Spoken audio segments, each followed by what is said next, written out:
Are you a mum who's confused about child development and just wants to know what the most significant stages of their first 12 months really is? Well, I'm Dr. Scott. I'm an advanced pediatric chiropractor. But most importantly, I'm also a parent and I'm a guy who just cares about getting this stuff right. So first and foremost, let's clarify a few things as to what a chiropractor would be really looking for when it comes to child development. And that fundamentally can be summarized in one word, and that's going to be symmetry, or the opposite being asymmetry. We're just looking for things that are different, whether that be between left and right, or between various times of the child's age as to how well they're developing. So let's now break down the most significant stages of development into 5 basic time frames. It's going to be 0 to 3 months, 3 to 6, 6 to 9, 9 to 12, and then at 12 to 18 months. In the 0 to 3 months of age bracket, what we're really looking for and talking about is going to be tummy time. Now, tummy time is vitally important. There's no question about that. But there's a lot of misconceptions about it. You see, many people believe tummy time is simply the child's ability to initiate lifting their head up, thereby developing a good neck posture. And that's important. I'm a chiropractor. I talk about that all the time. But that's such a small component of this age group.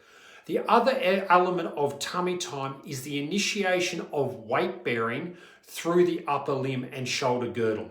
In English, they don't just lift themselves up by their head and neck, they push up through their arms and shoulders. One of the most commonly missed fractures associated with childbirth is a fractured clavicle. Now think about the significance that's going to have on shoulder function. Other things that chiropractor is going to be looking for, particularly from symmetry points of view, is going to be the Moro reflex, which is a primitive reflex that is very relevant to this age category. You see, if some of these primitive reflexes are present when they shouldn't be, that is going to be an initiator of problems. If they're not present when they should be, it's equally an issue and signifying that something is blocking appropriate development. Now, the Moro reflex is sometimes referred to as the startle reflex. That's a conversation for another day. But what it is, it's the child lowering their body backwards and moving their arms in that startle or trying to balance themselves position. And this is the initiation of the child having awareness that their body moves and it's connecting their body to their brain. Other things that the chiropractor will also use, which is going to be associated with both of those, the tummy time, the shoulder, and the Moro reflex, is a very simple test that you can do at home. It's called the pull to sit test. It sounds as simple and is as simple as it sounds. Literally, the child is laying on their back, you hold their little hands and you pull them to a sitting position. And the chiropractor will be looking for any asymmetrical tone of the neck muscles or inappropriate pulling forward of the head, and equally any asymmetrical tone through the shoulder girdle. Is one arm being favored trying to take weight through the other? All of these are giving information to the chiropractor that there may be some form of issue going on. They'll then go in and start hunting for it. The other thing that is also very, very relevant in this 0 to 3 month of age bracket is the assessment of a child's hips. Now, it's a very hot topic in the world of pediatrics at the moment, and there are 2 tests that can be done, and they have a very small window for where they are relevant. They are called Ortolanis and Barlow's, and that's a little bit irrelevant. The only relevance of these hip tests is that they are only valid between the age of 6 to 8 weeks. Now, yes, it can indicate some form of developmental problem with the hip joint, which is referred to as hip dysplasia, and comes under a bracket of names depending on the age of the child. If there is a potential indicator, any health professional that conducts these tests will be referring out for further assessment and potential imaging. So now we move to the 3 to 6 month age group, and the most significant physical development that occurs during this time is correct and appropriate rolling. And that is both from front to back and from back to front.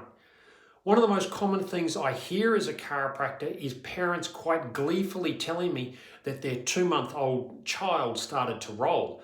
And when they actually end up showing me a video of it, which they normally do with a great amount of pride, in truth, the child is more falling with grace as opposed to correctly rolling. You see, it's the physical postures associated with the rolling movement that are so critical, because this is the building block of greater developmental milestones down the track, such as crawling. So the appropriate postures and the appropriate symmetries, left to rights, fronts to back, backs to front, are so vital when assessing this rolling movement. The other thing that becomes quite significant between the 3 to 6 month age group is the child suddenly realizes they have hands. And with their hands, they will naturally pick up anything they can, and they will stick whatever it is that they find directly into their mouth. And the reason they do that is because sensory input through the lips and tongue sends the greatest amount of information to the brain. So in truth, through this age bracket, children will ultimately be seeing more with their mouth than they actually will with their eyes. So we've effectively initiated tummy time both through the head and neck and through the shoulder. We've progressed to appropriate postures associated with rolling both from front to back, back to front, and from left to right. And now we're 6 to 9 months of age, and we suddenly discover the ability to become more upright. And we start to initiate postures that puts weight and gravity through our spine. And this is culminating in the ability of the child to sit unsupported. Now see, this is why it's so very, very important. Positions in prams, car capsules, etc. are appropriate in that first 6 months of life, because if we have the child too upright too early, we will develop problems with the spinal postures and curves.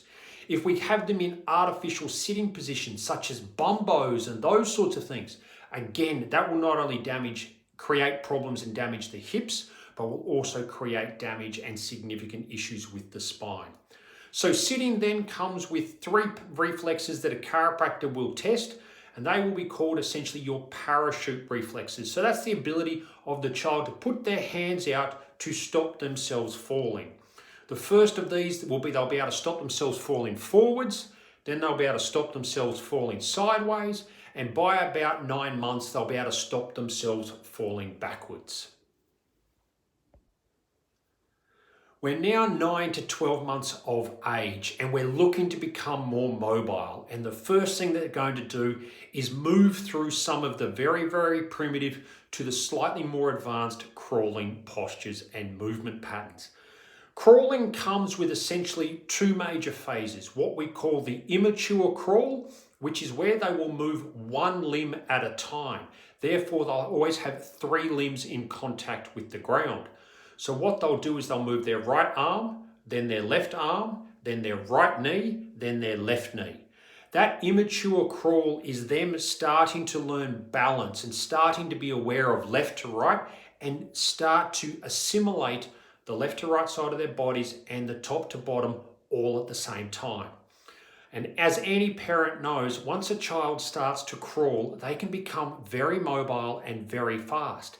And that's when they've been able to initiate the more mature crawl, which is the true right arm, left leg, left arm, right leg, symmetry of that movement pattern. And once they get going, sometimes they're very hard to catch. What you'll also notice between the age of 9 to 12 months is there's a particular reflex which will be an indicator as to how soon a child may or may not be ready to walk. And that's what we call the plantar grasp reflex, which means is on the sole of the foot, using my hand, we push just behind the toes, and if the toes curl over, the child is not ready to be walking. So one of the most important things, and I can't stress this enough, is please don't artificially start holding your child upright and encouraging them to walk. There is absolutely no advantage to a child walking early. If they do, they have generally done so to the detriment of other movement patterns, most commonly crawling. And I will categorically state there is no more significant developmental movement pattern than crawling. We've now had our first birthday. Mum and Dad have been able to celebrate by having a drink, a little high five saying we kept the little tiger alive for a year. And it's around this age group of 12 to anywhere up to 18 months that appropriate, independent, physiologically normal walking will occur. And they will go from walking like a little orangutan to walking like a drunk person to walking like a more civilized human as they're learning to be upright and finding their balance. Walking is an amazing milestone, and it's the amazing culmination of that first 12 to 18 months. So much neurological development goes on, so much physical development goes with that neurology, and it truly is a marvel to see. But I want to emphasize, this development, these movement patterns, it is not a race. Quality trumps speed every single time. So there it is, your child's development from birth through to 12 to 18 months and independent walking. There's a lot goes on, but it can be fundamentally broken down into those 5 simple stages, each with a key developmental physical milestone that occurs, each with appropriate reflexes that can be tested, and all of which the chiropractor is looking for symmetry of development and the child doing it as easily as possible. Please remember, once again, it's not a race. Your child will hit these milestones. If you have any problems or questions, please feel free to reach out. I love doing this stuff. Bye.